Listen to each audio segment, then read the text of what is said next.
I've been seeing a lot of things talking of the people making commentary.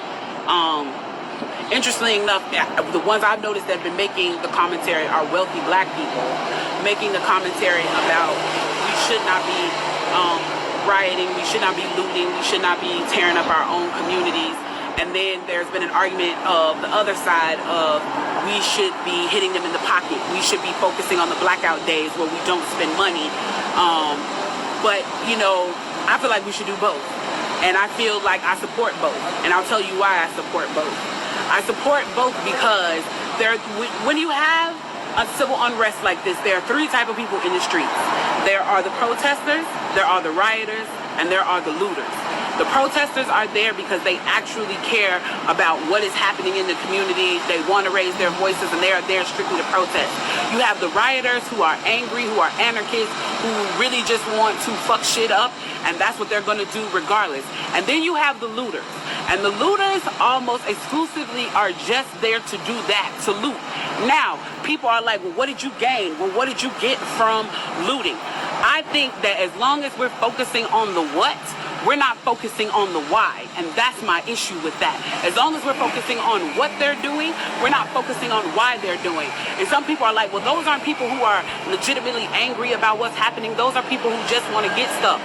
Okay, well then, let's go with that. Let's say that's what it is. Let's ask ourselves why in this country in 2020, the financial gap between poor blacks and the rest of the world is at such a distance that people feel like their only hope and only opportunity to get some of the things that we flaunt and flash in front of them all the time is to walk through a broken glass window and get it. That they are so hopeless that getting that necklace, getting that TV, getting that change, getting that bed, getting that phone, whatever it is that they're going to get, is that in that moment when the riots happen and if they present an opportunity of looting, that's their only opportunity to get it. We need to be questioning that why. Why are people that poor? Why are people that broke? Why are people that food insecure, that clothing insecure, that they feel like their only shot, that they are shooting their shot by walking through a broken glass window to get what they need. And then people want to talk about, well, there's plenty of people who pulled themselves up by their bootstraps and got it on their own. Why can't they do that? Let me explain to you something about economics in America. And I'm so glad that as a child, I got an opportunity to spend time at Push where they taught me this, is that we must never forget that economics was the reason that black people were brought to this country. We came to do the agricultural work in the South and the textile work in the North. Do you understand that? That's what we came to do. We came to do the agricultural work in the South and the textile work in the North. Now, if I right now decided that I wanted to play Monopoly with you, and for 400 rounds of playing Monopoly, I didn't allow you to have any money, I didn't allow you to have anything on the board, I didn't allow for you to have anything. And then we played another 50 rounds of Monopoly, and everything that you gained and you earned while you were playing that round of Monopoly was taken from you. That was Tulsa, that was Rosewood. Those are places where we built black economic wealth, where we were self-sufficient, where we owned our stores, where we owned our property, and they burned them to the ground. So that's 450 years. So for 400 rounds of Monopoly, you don't get to play at all. Not only do you not get to play, you have to play on the behalf of the person that you're playing against. You have to play and make money and earn wealth for them, and then you have to turn it over to them. So then for 50 years, you finally get a little bit and you're allowed to play. And every time that they don't like the way that you're playing, or that you're catching up, or that you're doing something to be self-sufficient, they burn your game. They burn your cards. They burn your Monopoly money.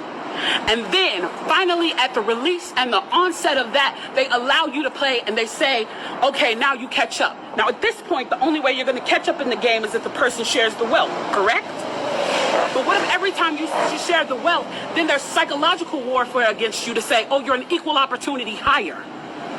So if I played 400 rounds of Monopoly with you and I had to play and give you every dime that I made, and then for 50 years, every time that I played, if you didn't like what I did, you got to burn it like they did in Tulsa and like they did in Rosewood, how can you win? How can you win? You can't win. The game is fixed. So when they say, why do you burn down the community? Why do you burn down your own neighborhood? It's not ours. We don't own anything. We don't own anything. Trevor Noah said it so beautifully last night. There's a social contract that we all have.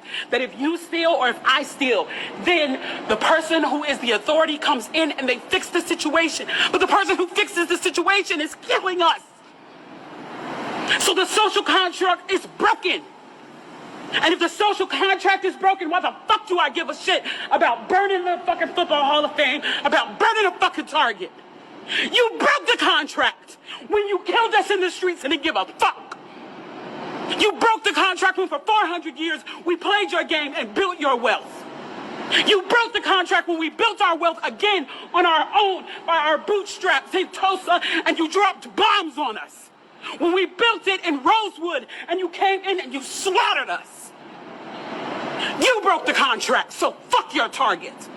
Fuck your Hall of Fame. As far as I'm concerned, they could burn this bitch to the ground. And it still wouldn't be enough. And they are lucky that what black people are looking for is equality and not revenge.